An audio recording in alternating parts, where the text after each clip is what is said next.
Wanna know how to upgrade weapons in PUBG Mobile? Well, in this video, I'm going to explain you how to upgrade them in PUBG Mobiles. The ones with kill effects, loot crates and finish animations. To get started, you need a base upgradable gun. So these are only available through lucky draws or crates like the Glacier M416, which is found in the classic crate, full F762 or Paroa AKM.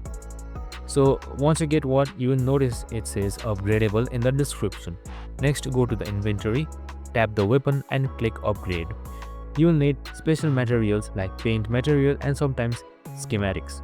These items can be earned through events, bought with UC or acquired by dismantling other gun skins you don't use. Each level of upgrade unlocks something newer.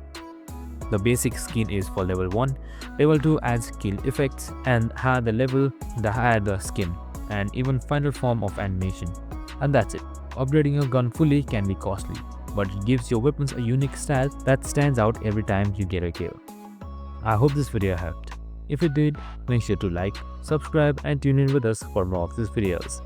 See you in the next one.